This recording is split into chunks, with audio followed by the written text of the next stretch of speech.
ચાલો ધોરણ 8ના મારા વાલા બાળકો,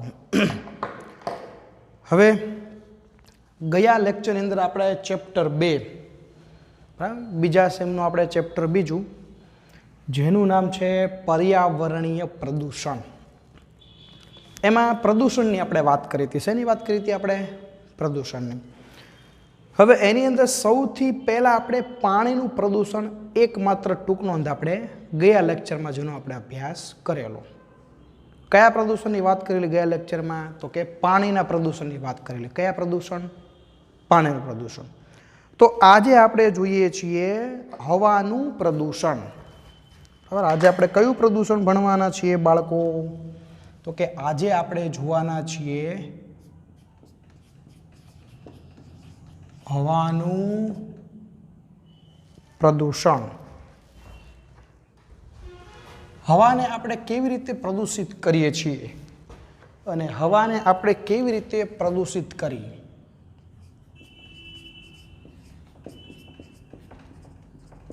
એના વિશે આજે આપણે અભ્યાસ કરશું.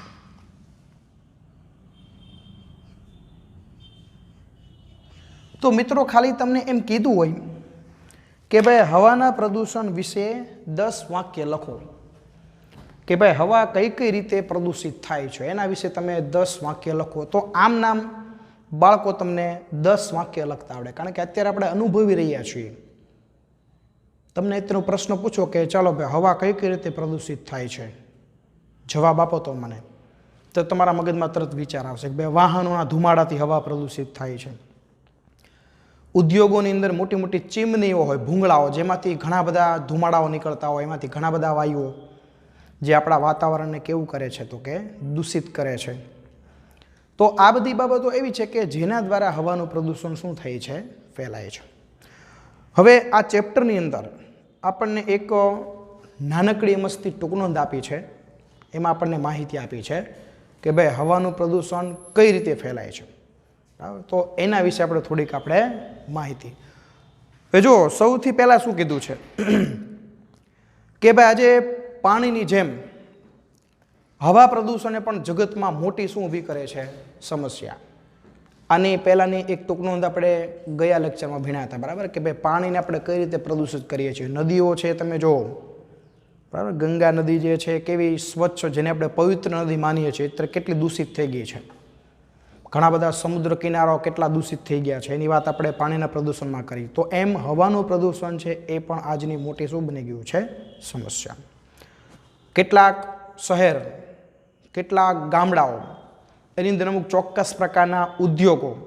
હવે ઉદ્યોગોમાંથી જે અમુક પ્રકારના છોડવામાં આવતા ગેસ, અમુક પ્રકારના ધુમાડાઓ એ હવામાં મળે છે અને હવાને શું કરે છે? પ્રદૂષિત. તો સૌથી પહેલું કારણ આ પ્રદૂષણ છે એનું સૌથી પહેલું કારણ છે એ છે ઉદ્યોગો.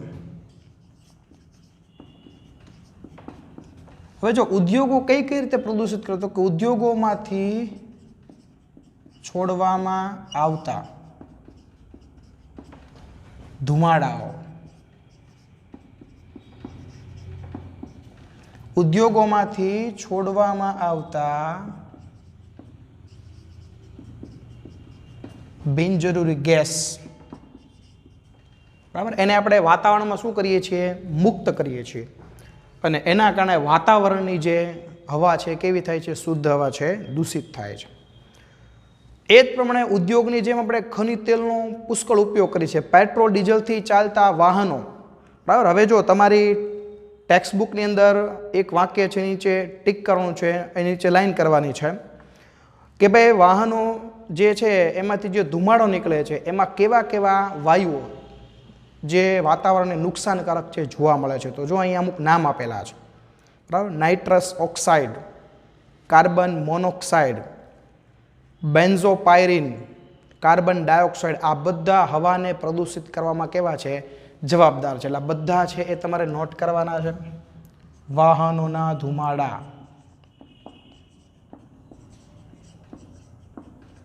હવે આ ધુમાડામાં કયા કયા વાયુઓ હોય? તો એના આપણે નામ લખશું. સૌથી પહેલાં શું કીધું છે? Nitrous oxide, carbon monoxide,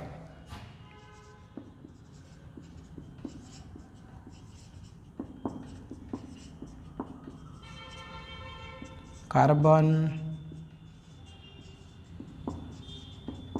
monoxide, એની પછી કીધું છે કાર્બન ડાયોક્સાઇડ, બેન્ઝોપાયરીન,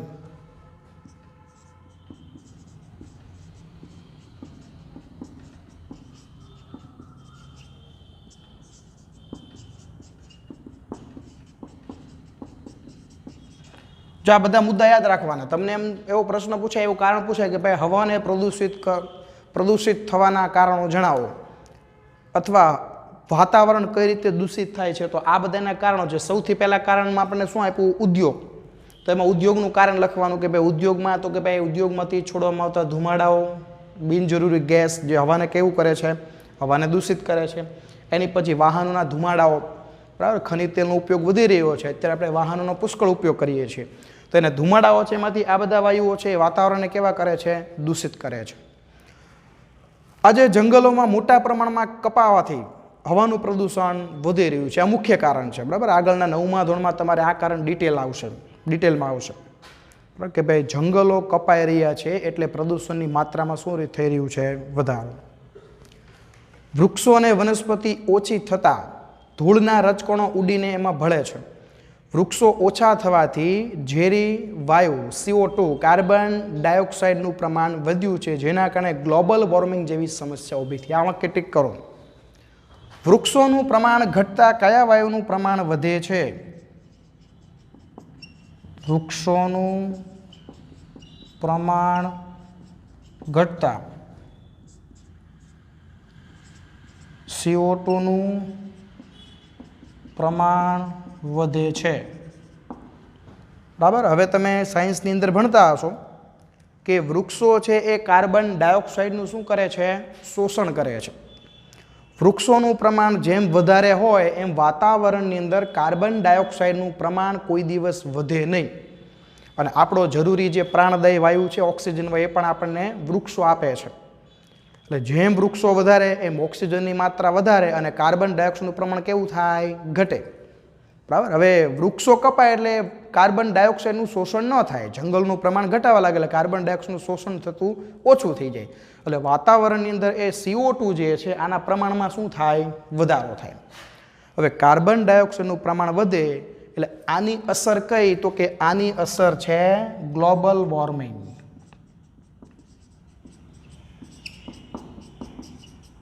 બરાબર. હવે આગળના ચેપ્ટરોમાં આપણે ભણી ગયા ગ્લોબલ વોર્મિંગ એ શું છે. સેમેસ્ટર 1ની અંદર ગ્લોબલ વોર્મિંગ એટલે શું, એ થવાના કારણો, એ થયા પછી એની અસરો, બધું આપણે પહેલા સેમમાં ભણી ગયા, બરાબર. આપણી પૃથ્વીનું તાપમાન ધીમે ધીમે વધી રહ્યું છે, પૃથ્વી ગરમ થઈ રહી છે, આવી પરિસ્થિતિને આપણે ગ્લોબલ વોર્મિંગ કહીએ છીએ. દર ઉનાળામાં ટેમ્પરેચરનો પારો ધીમે ધીમે ઉપર જઈ રહ્યો છે, બરાબર, કારણ કે કાર્બન ડાયોક્સાઇડ વધે એટલે તમે જો કાર્બન ડાયોક્સાઇડ છે એ વધે એટલે ઓઝોનનું પ્રમાણ ઘટે, બરાબર. હવે ઓઝોન જે છે ને એ એક આપણી સુરક્ષા કવચ છે, ઢાલ સમાન વાયુ છે, બરાબર. ઓઝોન વાયુ જે છે એ સૂર્યમાંથી ગરમ જે આપણે નુકસાનકારક જે કિરણો છે પૃથ્વી પર આવવા દેતું નથી, પણ જેવું ઓઝોનનું સ્તર ઘટે એટલે બધા કિરણો જે છે એ ગરમી સીધી ક્યાં આવે? પૃથ્વી ઉપર, જેથી કરીને પૃથ્વીનું તાપમાન કેવું થાય? વધે. એને આપણે કઈ સાદી ભાષામાં કહીએ છીએ? Global warming. પણ આ બધાનું કારણ માત્ર ને માત્ર એક જ છે, કયું? વૃક્ષોનું પ્રમાણ ઘટવું. તમને ખાલી જગ્યામાં પૂછાય, ખરા ખોટામાં પૂછાય, એક વાક્યમાં પૂછાય, ગમે એમાં પૂછાય કે ભાઈ વૃક્ષોનું પ્રમાણ ઘટવાથી કયા વાયુના પ્રમાણમાં વધારો થાય છે, તો તમારે શું લખવાનું? CO2. CO2 નું પ્રમાણ વધવાથી કયા વાયુના પ્રમાણમાં ઘટાડો થાય છે, તો તમારે શું લખવાનું? ઓઝોન, બરાબર. આ ખાસ યાદ રાખજો, આ વાક્ય ટીક કરો. હવે જો હવા પ્રદૂષણથી કેવી કેવી બીમારી થાય, તો અહીંયા એક વાક્યમાં આપણને સરસ મજાની માહિતી આપે છે, ટીક કરો. કદાચ આ 1 માર્કનો પ્રશ્ન પૂછાય કે ભાઈ હવાના પ્રદૂષણથી કેવી કેવી બીમારીઓ ફેલાય છે. એક તો દમ, હાંફણ, શરદી, ઉધરસ, બરાબર. આ બધી બીમારીઓ જો પ્રદૂષણની આ નકારાત્મક અસર,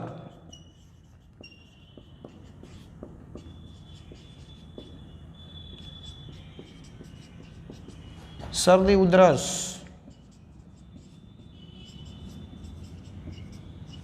બરાબર, આવી પ્રકારની બીમારી. હાંફણ એટલે ટૂંકમાં શ્વાસની તકલીફ, દમ, અસ્થમા, બરાબર. ફેફસા જે છે એની અંદર ધૂળના રજકણો હવાના પ્રદૂષિત હવા આપણા શ્વાસમાં જાય, ફેફસાને નુકસાન પહોંચે. બરાબર. થોડુંક તમે વર્ક કરો ત્યાં હાંફી જાઓ, થોડુંક તમે ચાલો ત્યાં હાંફી જાઓ, શ્વાસોશ્વાસની પ્રક્રિયા ઝડપી થઈ જાય, આવી બધી બીમારીઓ. શરદી થાય, ઘણાને તમે જો ધૂળની એલર્જી હોય, બરાબર, શરદી થાય, દૂષિત હવા નાક દ્વારા ફેફસામાં જાય એટલે તરત એની આ બધી નેગેટિવ અસર. બરાબર. તો આ બધી બીમારીઓ, તમને પ્રશ્ન પૂછાય કે હવાના પ્રદૂષણથી કેવી કેવી બીમારીઓ થાય છે. વધુ પડતા પ્રદૂષણથી ગુંગળાઈને ઘણા બધા પ્રાણીઓનું તો શું થઈ જાય છે? મૃત્યુ. બરાબર. આવા બધા ઘણા બધા કેસ બનતા હોય છે. હવાના પ્રદૂષણથી ગરમી વધી રહી છે. કેટલીક વાર આવા અવયવો વરસાદ સાથે ભળતા એસિડનો વરસાદ પણ થાય છે, જે વનસ્પતિને અને પ્રાણીઓને ખૂબ જ મોટું નુકસાન કરે છે. આપણે આગળ પાણીના પ્રદૂષણની વાત કરી હતી, ત્યારે એમાં એક વાક્ય એવું આવ્યું હતું કે ભાઈ વરસાદનું પાણી છે ને એ પણ દૂષિત થઈ રહ્યું છે. હવે તમને પ્રશ્ન એ છે કે વરસાદનું પાણી તો ઉપરથી આવતું હોય, ત્યાં પ્રદૂષણ ક્યાં પહોંચે? હજી તો જમીન ઉપર પડ્યું ન હોય. વરસાદનું પાણી જમીન ઉપર પડે પછી આપણે પ્રદૂષિત કરી શકીએ, ઉપર તો કાંઈ પ્રદૂષિત કરવા આપણે જવાના નથી. તો તમે જો એમાં એક સરસ મજાની વાત આપણને કીધી હતી કે ભાઈ ઘણા બધા ઉદ્યોગોના ધુમાડાઓ છે એ ઓલી ચીમનીમાંથી ધુમાડાઓ બહાર નીકળતા હોય, એમાં એટલા બધા ઝેરી વાયુઓ બહાર નીકળતા હોય કે વરસાદ એ વાયુઓના કારણે એટલો આખો વિસ્તાર છે ને દૂષિત થઈ ગયો હોય, વાતાવરણ આખું દૂષિત થઈ ગયું ત્યાં ઉપર, અને એમાંથી પાણી પસાર થઈને આવે ને એટલે પાણી દૂષિત થઈને ઓલરેડી જમીન ઉપર આવે. બરાબર. એટલે અહીંયા આપણને એ જ વસ્તુ સમજાવી છે કે ઘણીવાર આવા બધા વાયુઓ અવકાશમાં હોવાથી વરસાદના પાણી સાથે પ્રક્રિયા થાય અને નીચે વરસાદ પાણી સ્વરૂપે ન આવે, એવી રાસાયણિક પ્રક્રિયા થઈ અને રૂપાંતર શેમાં થઈ ગયું હોય? એસિડમાં થઈ ગયું હોય. બરાબર. અને એ નીચે પડે, જેને આપણે એસિડ વર્ષા કહીએ છીએ, જે વનસ્પતિને આપણી જમીનને કેવું છે? નુકસાનકારક છે. તો મિત્રો વિચાર કરો કે આ હવાનું પ્રદૂષણ છે આપણા માટે કેટલું નુકસાનકારક છે. વરસાદના પાણીને કેમ ફેરવી નાખે છે? એસિડમાં ફેરવી નાખે છે. એટલે આટલી ઘાતક અસર આપણે સહન કરવી પડે. ક્યારેક ક્યારેક એસિડ વર્ષા થાય એનું એક આ પણ કારણ છે. હવે જો હવાનું પ્રદૂષણ અટકાવવા માટે ઉદ્યોગો માટે કેટલાક નિયમો બનાવેલા છે. તો ઉદ્યોગના માલિકોએ આ બધા નિયમોનું શું કરવું જોઈએ? ચુસ્તપણે પાલન કરવું જોઈએ. બરાબર. યોગ્ય પ્રમાણમાં ધુમાડો કે ઝેરી ગેસ ફિલ્ટર થાય તેવા સાધનો વિકસાવવા જોઈએ. માનો કે ઉદ્યોગની કોઈ કંપની છે, એના ચીમનીમાંથી અતિશય ધુમાડાઓ, જે હવાને નુકસાનકારક, જે પ્રદૂષક છે ધુમાડાઓ નીકળે છે, તો ત્યાં આગળ એવા અલગ અલગ પ્રકારના ફિલ્ટરો, બરાબર, તૈયાર કરવા જોઈએ, એ ત્યાં મૂકવા જોઈએ, જેથી કરીને એ વાયુઓ ફિલ્ટર થાય, નુકસાનકારક વાયુઓ બહાર આવે નહીં. પર્યાવરણ જાગૃતિ માટેના અભિયાનો ચલાવવા જોઈએ. બરાબર. આપણી સ્કૂલમાં, શાળામાં તમે જો ઘણા બધા એવા દિવસો, દાખલા તરીકે 5 જૂન છે તો આપણે એને કયા દિવસ તરીકે ઉજવીએ છીએ? વિશ્વ પર્યાવરણ દિવસ. પછી જુલાઈ મહિનો છે, એ આખો જુલાઈ મહિનો આપણે કયા તરીકે ઉજવીએ છીએ? આપણે તો કે વન મહોત્સવ. આખો જુલાઈ મહિનો છે વન મહોત્સવ તરીકે આપણે ઉજવણી કરીએ છીએ. એટલે આખો જુલાઈ મહિનો છે એમાં એવા કાર્યક્રમ આપણે યોજીએ છીએ કે જેમાં વૃક્ષોની સંખ્યા વધે. તો આવા જે અમુક દિવસો છે એની શું કરવી જોઈએ? આપણે ઉજવણી કરવી જોઈએ. પછી કીધું છે કસૂરવાર ઉદ્યોગોને સરકારે કડક થઈને બંધ કરાવવા સુધી, દંડ કરવા સુધીના પગલાં લાવવા જોઈએ. કસૂરવાર ઉદ્યોગો એટલે કેવા? કે જે પર્યાવરણ માટે ઘાતક સાબિત થતા હોય. બરાબર. ઉદ્યોગો છે એ બધા પ્રકારનું પ્રદૂષણ ફેલાવે. ઉદ્યોગોથી હવા પ્રદૂષણ થાય, પછી વાયુ પ્રદૂષણ થાય, જમીન પ્રદૂષણ પણ થાય. અને જો કોઈ એવા ઉદ્યોગો હોય કે એના યંત્રોમાંથી ઘોંઘાટિયા અવાજ આવતા હોય તો એ ધ્વનિ પ્રદૂષણ પણ કરે છે. તો આવા જે ઉદ્યોગો છે તો એના પર કડક નિયંત્રણ મૂકી દેવું જોઈએ, અથવા તો એની સામે દંડ કરવા સુધીના પગલાં લેવા જોઈએ. પેટ્રોલ ડીઝલનો જરૂર પૂરતો જ ઉપયોગ કરવો અને પ્રદૂષણ મુક્ત એવા સીએનજી ને પીએનજીનો ઉપયોગ કરવો જોઈએ. વાહનોમાં પીયુસીનો કડક અમલ કરવો જોઈએ. આ સીએનજી પીએનજી છે, ટીક કરો. પ્રદૂષણ મુક્ત ઈંધણ.